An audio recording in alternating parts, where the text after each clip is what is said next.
दुनिया में आए दिन सामने आने वाली नित नई टेक्नोलॉजीज़ में ऑटो इंडस्ट्री की जदीद इलेक्ट्रिक गाड़ियां भी शामिल हैं, जो बढ़ती हुई मांग के बायस मुख्तलिफ अक़साम में और बड़ी तादाद में तैयार हो रही हैं।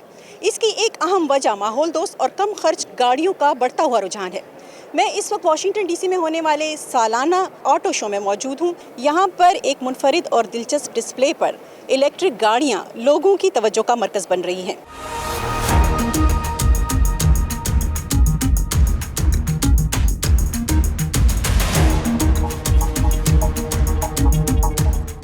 ये मेरे पीछे जो आप गाड़ी देख रहे हैं, ये निसान की आरिया है। इसके बारे में कहा जा रहा है कि ये एक 100% इलेक्ट्रिक गाड़ी है। ये नई इलेक्ट्रिक गाड़ी टेक्नोलॉजी और फीचर से भरपूर है। इसकी वसी रेंज है, आप इससे बात भी कर सकते हैं। हैंड्स फ्री ड्राइविंग के साथ ये गाड़ी खुद पार्क भी हो सकती है। इलेक्ट्रिक गाड़ियों की बढ़ती हुई मकबूलियत का अंदाजा इस बात से लगाया जा सकता है कि यहाँ इस शो में तकरीबन 47 इलेक्ट्रिक गाड़ियाँ नुमाइश के लिए रखी गई हैं।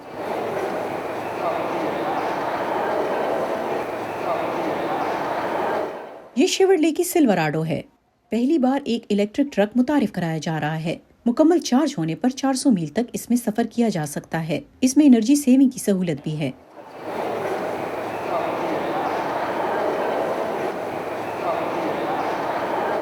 ये फोर्ड की नई लाइटनिंग प्लैटिनम है। गाड़ी रात को चार्ज पर लगाएं, सुबह उठें तो चलाने के लिए तैयार होगी। अगर ये मुकम्मल तौर पर चार्ज हो तो 3 दिन तक एक पूरे घर को बिजली भी फराहम कर सकती है। इलेक्ट्रिक गाड़ियों के बारे में ख्याल किया जाता है कि ये महंगी हैं, इस्तेताअत से बाहर हैं। ऐसा नहीं है। इससे फॉसिल फ्यूल का इस्तेमाल नहीं होता। इससे हमारे घर और बाहर का माहौल साफ सुथरा हो सकता है। हमारे अखराजात कम होने के साथ साथ वक्त की भी बचत होती है। यहाँ आने वाले लोग इलेक्ट्रिक गाड़ियों में नए मुतारिफ होने वाले फीचर्स का मुशाहिदा कर सकते हैं और इंडोर और आउटडोर गाड़ियों में टेस्ट ड्राइव भी कर सकते हैं। इस शो में इलेक्ट्रिक गाड़ियों के साथ साथ इलेक्ट्रिक बाइक्स, इलेक्ट्रिक बसें और इलेक्ट्रिक व्हील चेयर्स भी डिस्प्ले पर मौजूद हैं। इस 10 रोज़ा ऑटो शो में इलेक्ट्रिक गाड़ियों समेत कई बड़ी कारसाज कंपनियों की दीगर 251 गाड़ियां भी नुमाइश के लिए रखी गई हैं, जो अनकरीब ही सार्फिन के लिए मार्केट में दस्तयाब होंगी। Nilofar Mughal, voice of America, Washington.